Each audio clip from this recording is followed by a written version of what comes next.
cooking for people. You were not trained to own a business and build a company and lead a country and buy your own oil field or invest in your own gold mine. It's always somebody else doing it, because you've been trained that you cannot and should not try to own an oil company.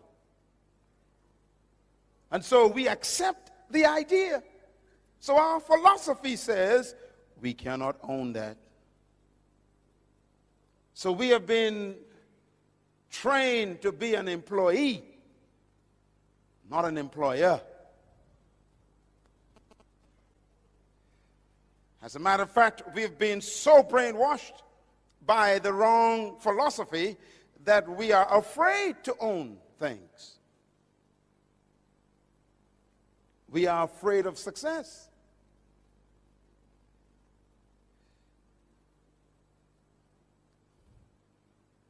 Even the religion we were taught reinforced our lack of self-belief. You know what you were taught for the last 100 years in religion. Your doctrine came from another country. Your belief system was imported by people who owned your forefathers. And they taught us songs to sing, didn't they? Songs like, I got a shoe, you got a shoe. All of God's people got a shoe. When I get to heaven, I'll put on my shoe. I'll walk all over God's heaven. Interesting song. So the enslaved, oppressed person sang that song. And they sang it to the master, the oppressor. They said to the master, I got a shoe and you got a shoe. Both of us are God's people. We got shoes. You wear yours now, I'll wear mine in heaven. That's a dumb song.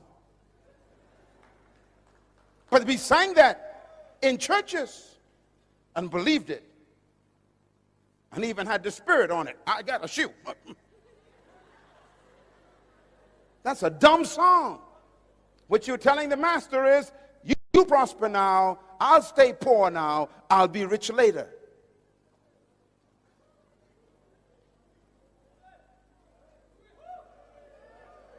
Something's wrong with that philosophy.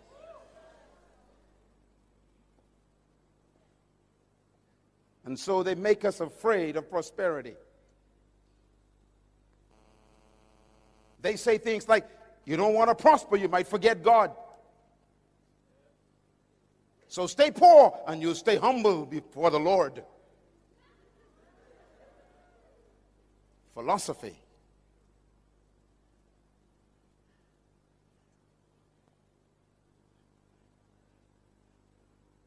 As a man thinks, so he leads.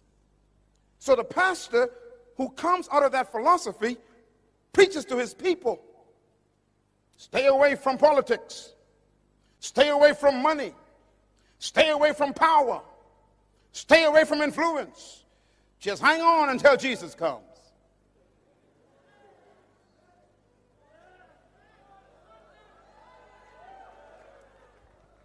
And that is what we preach.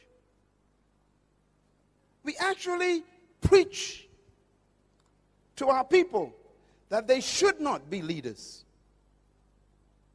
And they should not own. And they should not have influence. And that's why the Creator sent me to talk to my cousin. You are a ruler. You are a owner. You are an employer. You can run any business.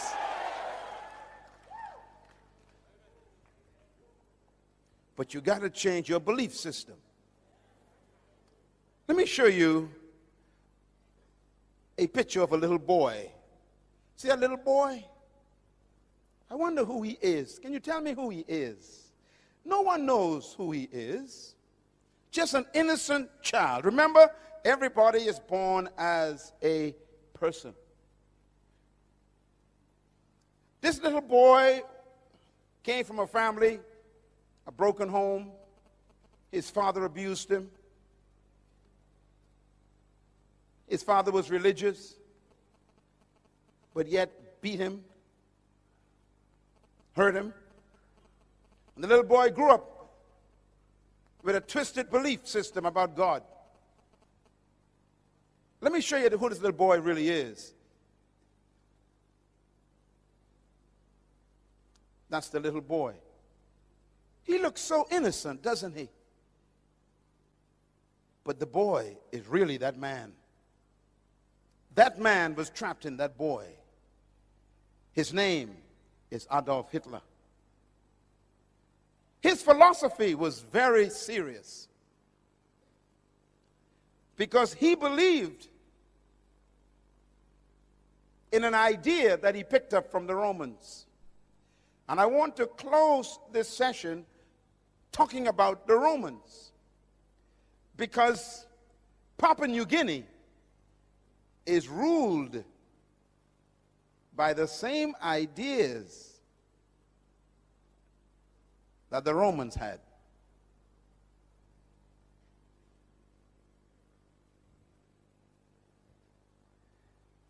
Hitler believed that he was born and chosen by God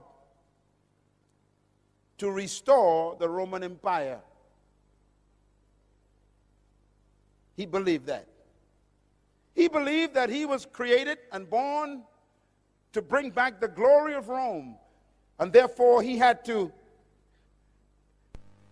subdue all of Europe, because Rome ruled the whole world from Africa all the way to England. Rome was the most powerful empire and kingdom in history. Rome was the first kingdom to colonize the whole world. No kingdom has ever arisen to be greater than Rome. Rome was the most successful colonization process in history. Rome ruled the whole known world of Europe. And Hitler believed that he was born to restore the glory of Rome. He called it Mein Kampf.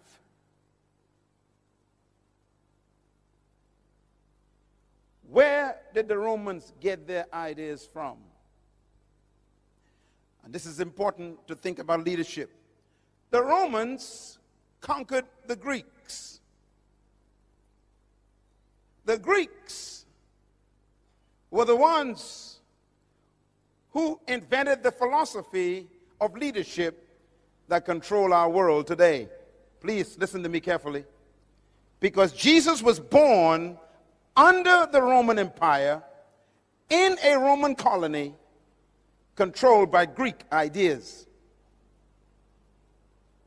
So don't miss this. The Greeks were the most influential philosophers in modern history. The Greeks were the ones who invented the ideas that control the world right now. As a matter of fact, the Roman Empire adopted the Greek philosophy when they invaded Greece. The Romans were so powerful that they conquered Greece and destroyed the Greek Empire, but they did not destroy the Greek libraries. The Romans are smart people. They took the Greek libraries and they adopted the Greek ideas and philosophy of leadership. And so the Romans became Greeks in thinking, but Romans in military power. I want to give you quickly why this is important to you in Papua New Guinea. Because Papua New Guinea is a product of the Romans. And Papua New Guinea was ruled by Greek ideas. And that's why we are having difficulty right now with the mentality of the Papua New Guinea people. So you have to listen carefully what I'm going to say. I'm going to talk about your future and your past. The Greeks believed certain things about humanity and about leadership. The Romans adopted them, and the Europeans used them, and they colonized Papua New Guinea. And they used the same ideas of the Greeks to control Papua New Guinea. Papua New Guinea is a very young country. You are still battling with Greek ideas. I'm going to prove it to you. Because every colonization process carried the Greek idea and subdued the people. What did the Greeks believe that's important to you? Write them down. Number one, the Greeks believed that leadership was a product of natural endowment. Very important words.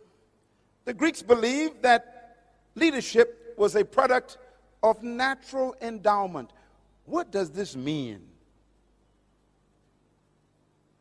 Some of you know about the Greek philosophers who changed the history of the world. Let me give you a few of their names. Plato, very powerful Greek thinker. Aristotle, very powerful Greek philosopher. Socrates, a very powerful Greek thinker. These are the kinds of thinkers who gave their ideas that control the world today. I always tell people that the world is ruled by dead men. Our countries today, including Papua New Guinea, is ruled by dead men. How? Because they left their ideas with us. Ideas outlive humans. And ideas are more powerful than death. And the Greek philosophers like Plato and Aristotle and Socrates, they invented an idea. Look at my lips, please. I'm going to quote one of their ideas. This is a Greek idea. Demokrata. Demokrata is a Greek word.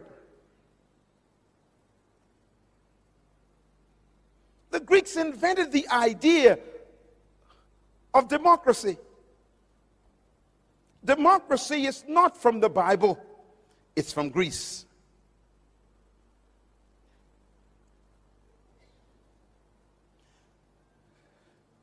The Greeks developed the idea of what they call politis.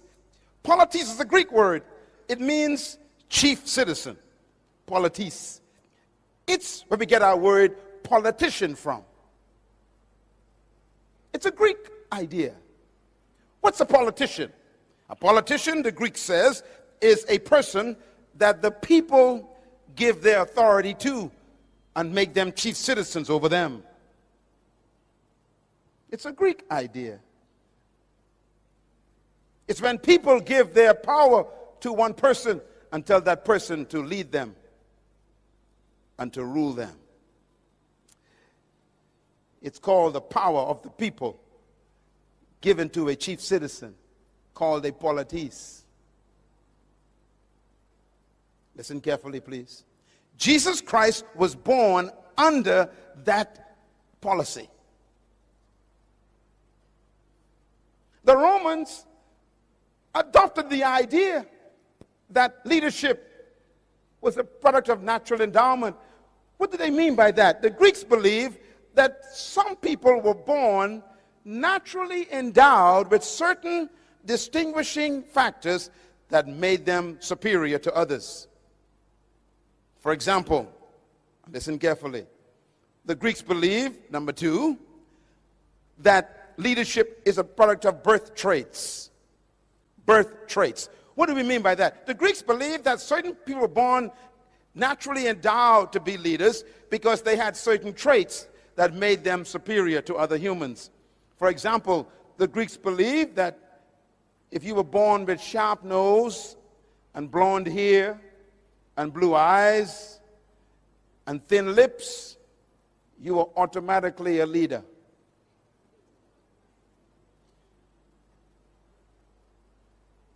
You can read this on the internet if you want to. It's all there. The Greeks believed that if you were born with fair skin, that means if your skin was light, fair, and you had sharp nose and blue eyes, and your hair was yellow or blonde, you were naturally a leader. You were chosen by the gods to be a leader. Now you know if that's true, there's no hope for me. I got a big nose. My eyes are brown. My skin is dark. And my hair ain't blonde. So the Greek says if you were born without sharp nose and light skin and blue eyes and blonde hair, then you were automatically a slave. The Greeks believed that. The Romans adopted it. And so there's no hope for you being a leader. You got the wrong skin, the wrong nose, the wrong eyes, and the wrong hair. Follow me? The Greeks also believed that leadership was a product of providence. Very important word, providence. Providence is referring to the gods. The Greeks believed in many different gods. And the Greeks believed that if the gods chose you to be a leader, then you were automatically superior to everyone else. If the gods did not choose you to be a leader, then you were automatically a slave and a follower for the rest of your life. In other words, the gods choose leaders. Well, think about it. So if you were born with dark skin and brown eyes and a big nose and thick lips, then the gods chose you to be a slave. That's what they taught. That's what they believed. That was their philosophy. The Romans adopted that philosophy. Let me give you one more the Greeks believed. The Greeks also believed that leadership is a product of charismatic personality. The word charismatic is a Greek word. It's the word charisma. Do you know what it means? It means gifts of the gods. Charisma, gifts of the gods. Charisma means the gifts that the God gave a person,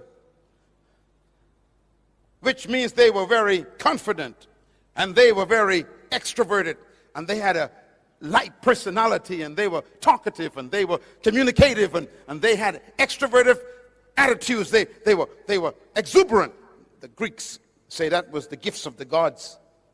So if you were quiet and timid and not extroverted, then the Greek says you are a slave. And this is why when the Romans conquered the Greeks and adopted this idea, they told the slaves, you must be seen but not heard. And I only supposed to see you when I need you, and you never speak.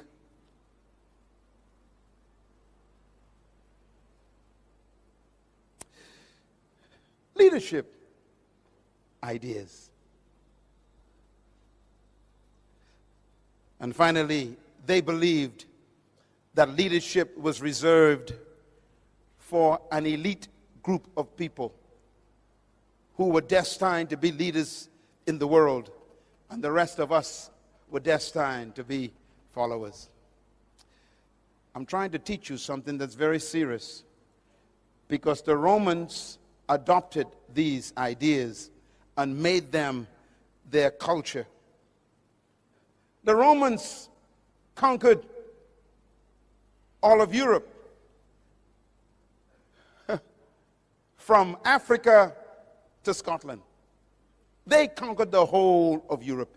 And they implemented their ideas. So when they met people who were not like them, who didn't have blonde hair, or light skin, or sharp nose, or blue eyes, then they automatically considered them subhumans. The Romans used the word for themselves. They said, we are superior, chosen by the gods. They called themselves the Aryan race.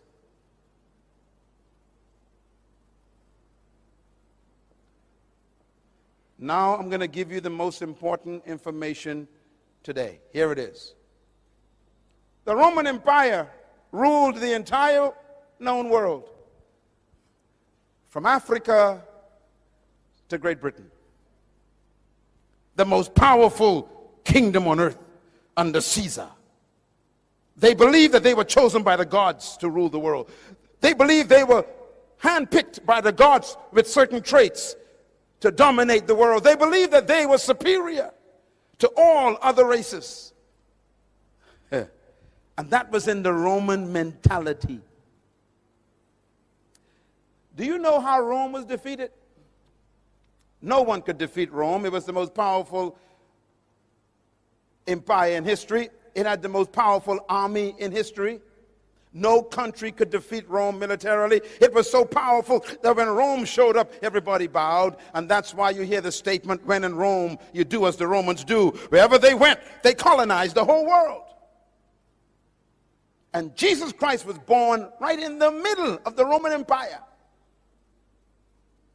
He was born in an empire which believed that he was automatically a slave.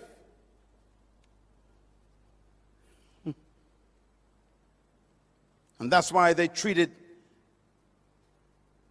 the Jewish people through whom he came as dogs. Jesus Christ was born in a colony just like me. He was born subjugated by a powerful colonial power called Rome, just like you. He was taught that he was born to be a second-class citizen. He was taught that he was born to be subjected. He was taught that if some soldier in the Roman Empire asked you to take your cloak off and give it to them, you had to give them your clothes if they were cold. He was taught that when a Roman walked in, you stand up and bow. He was taught if the Roman gave you his shield to carry for a mile, you got to take it. He was taught if a Roman soldier got tired carrying his spear, he could say, here, take it for me, and you had to take it. He was taught that he was not a leader, he was a slave.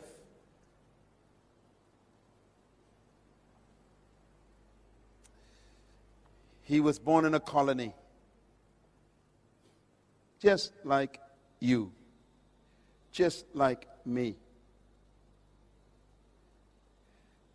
Listen carefully. And that's the mystery of Jesus Christ. He was born under that culture, but never allowed the culture to be born in him.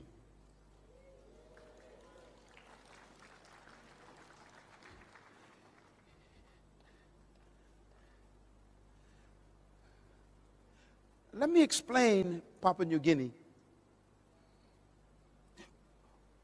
When the Roman Empire was defeated, it was not defeated by an army.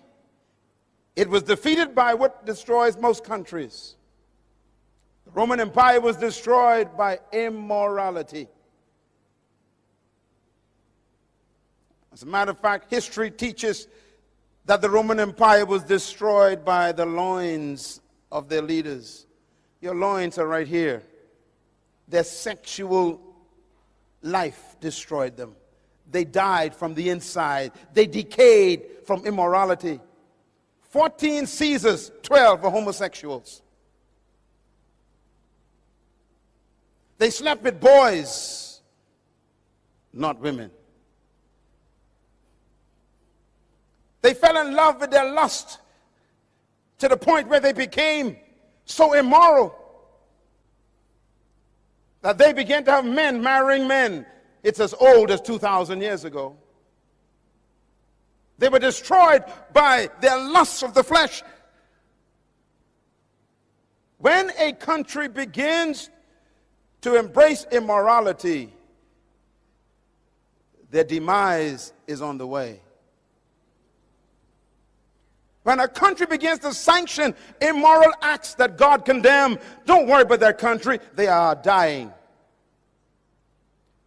No matter how powerful your guns and military weapons are, if your morality becomes a cancer, your weapons become useless. And Rome died in the bedroom.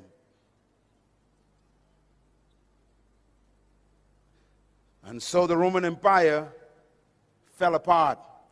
It broke up through strife. Look at me, please. This is important. When the Roman Empire fell apart, it broke up into small little kingdoms.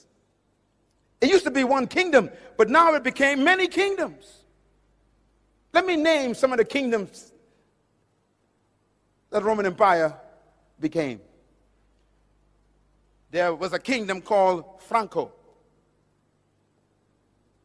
We call it France today. That was a Roman kingdom. The second kingdom was Spanian. We call it Spain today. It's a Roman kingdom. Another kingdom was called Portugal. We call it Portugal today. It was a Roman kingdom. Another kingdom that came from the Roman Empire was Anglo-Britannia. Anglo-Britannia. Great Britain is a Roman kingdom.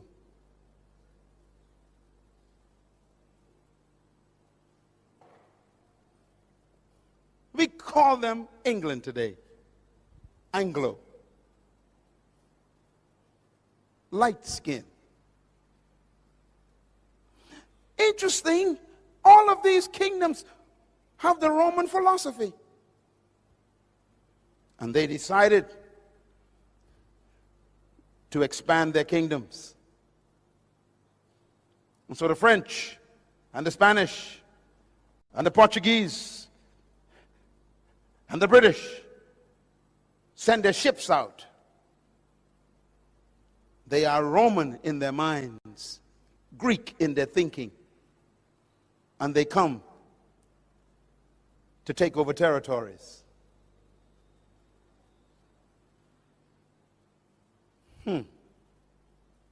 So they began to invade islands and continents. They came to the Caribbean. They came to Africa. They came to Central America. They went out to South America. And then they came to the Pacific.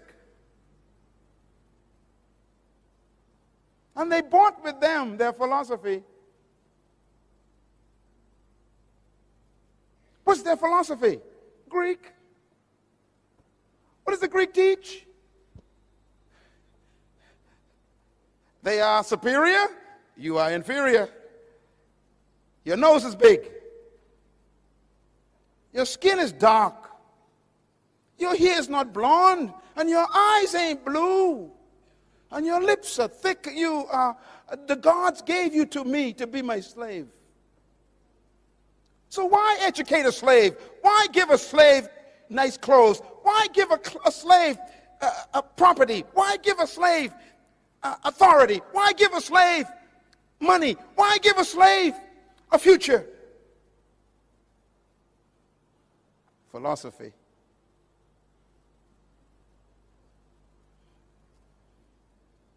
And so is the story of colonization. It's easy to sell a slave. After all, they're not chosen by the gods. Now let me say something very quickly before I wrap this up. Every philosophy comes from an ideology. Ideology means ideas. Every ideology needs a theology to justify it. So every time there's a philosophy and an ideology, there must be a theology to give it credibility. And this is why religion was used to even justify the ideology of superiority. Do you know what they taught us when I was a child? They said to me, "You fell out of the sky." We had no idea where we came from. We were taken away from our homeland, and we had no history. And we'd ask the white teacher, "Where did we come from?" And they would say, "You fell out of the sky. You have no heritage. You are one of the fallen angels." Theology. They say, look, the Bible says that the beasts of the field shall carry water for you. You are the beast that God talked about. You will carry water for me. And they would teach this in Sunday school. Philosophy.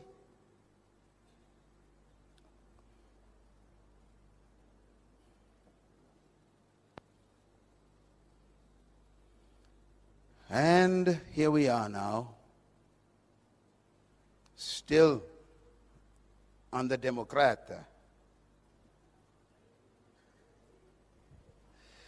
200 years of conviction that you are not equal to others. 200 years of miseducation that you cannot think sophisticatedly. 200 years of believing that others with certain traits are much more superior and more intelligent and better than you. Philosophy. And so they say, you must be quiet. You cannot speak much. You're not supposed to express your ideas. You keep your thoughts to yourself. Just make tea. You're not supposed to speak up when you see something going wrong. How dare you? You're not smart enough to see what is wrong.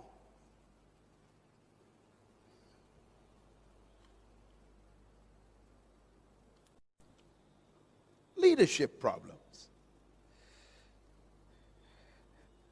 Here's the biggest one. Since you were chosen by the gods to be followers, why waste my time on you, training you to be leaders?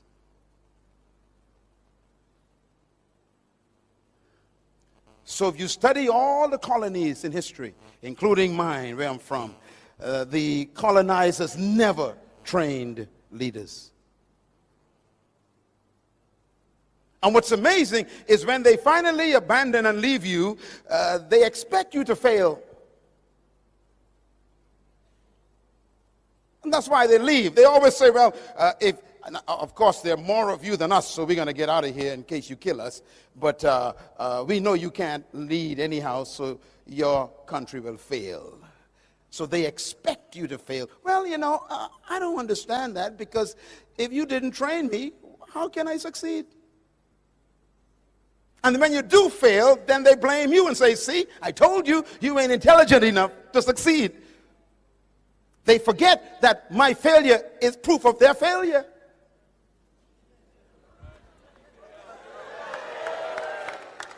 And that's why this leadership training series is important. I have come to correct 200 years of history. You are a leader. You can run this country. You can lead the world.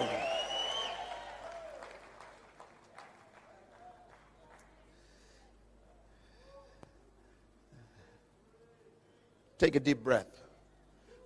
Tell your neighbor, I was born to lead. Clap.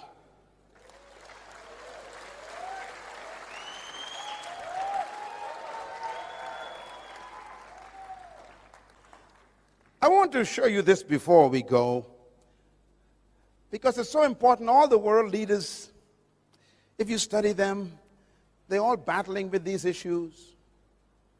And by the way, in one of my books, I did research on what happens to a people who have been oppressed for over 100 years. And I discovered that they all have the same problems. I used a case study of the children of Israel in Egypt. They were oppressed for 430 years. And when they finally came out of Egypt, they couldn't get Egypt out of them. And as soon as they got independence, or should I say deliverance from Egypt, under Moses was their leader, and even Moses had psychological problems. Remember, he was born in Egypt.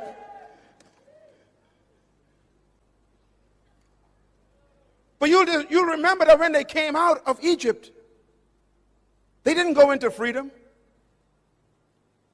They was just delivered.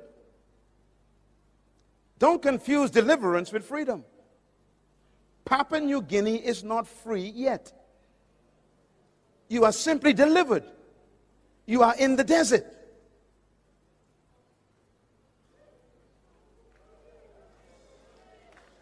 And why does God take you to the desert? Because he doesn't want you to go into the promised land with Egypt in your mind.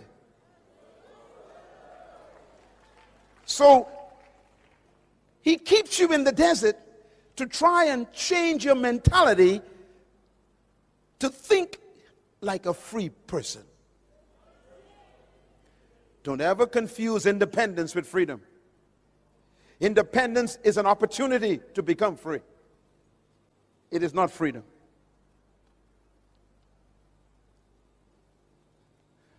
They were delivered from Egypt. They were independent from Egypt, but they still wasn't in the promised land. You are not yet in the New Guinea that God promised you yet. Because that Papua New Guinea requires a new kind of mentality.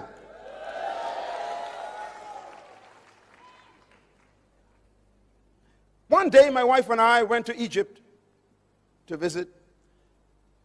And we were in Israel for 10 days.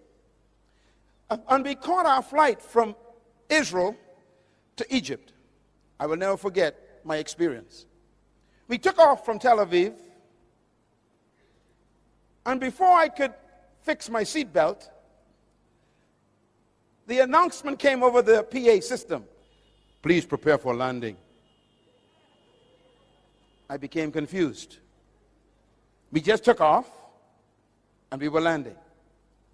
Now I thought that Egypt was far away from Israel.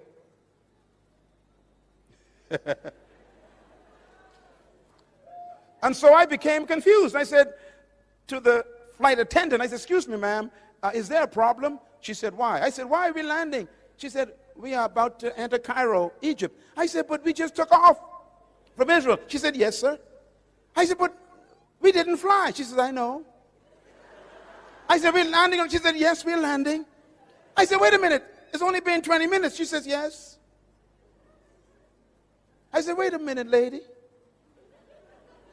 I was in Israel. That's Canaan, the promised land. And in 20 minutes, I'm in Egypt. She said, yes. I became confused. I started calculating. Let's see. 40 years.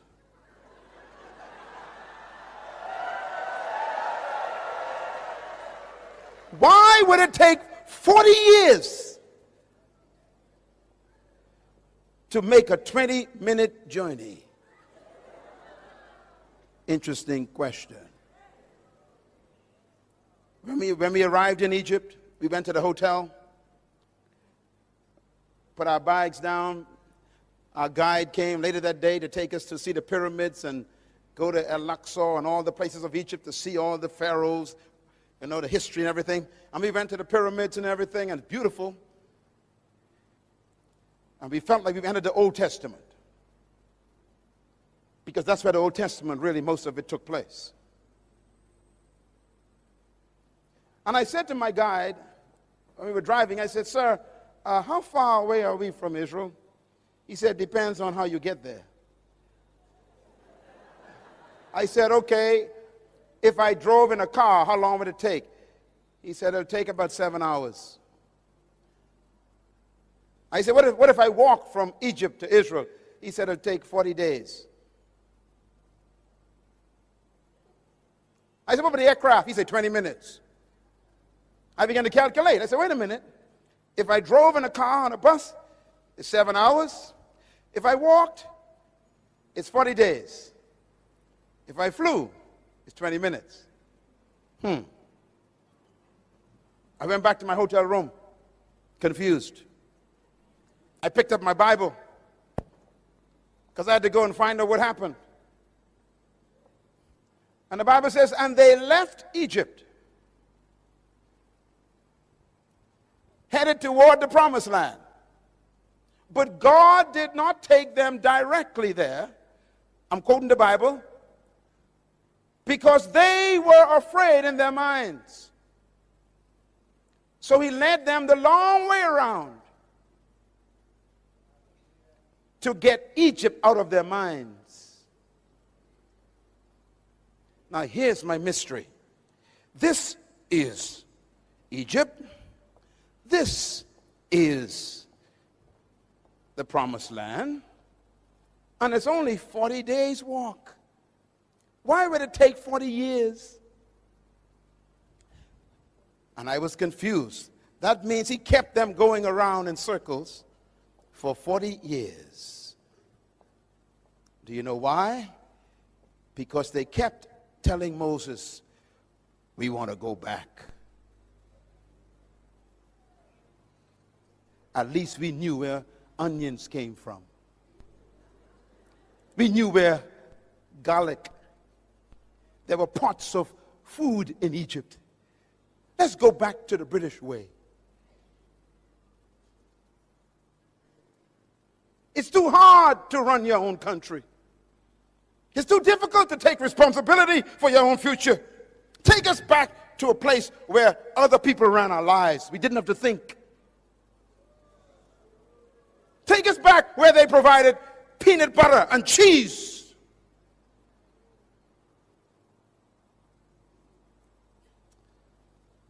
And God says, none of you will enter the promised land because you don't want to get rid of the Egypt thinking.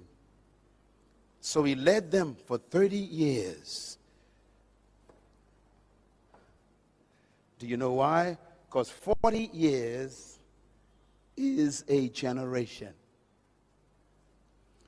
That means he kept them going in circles until he got what they were carrying. They were carrying the next generation. Joshua was not born in Egypt. He was born in the wilderness. Caleb was not born in Egypt. He was born in the wilderness. There are some people in this room who cannot make it to the promised land of the new Papua New Guinea. Why? They still want to go back. I'm not talking to you. I'm talking to the one right behind you.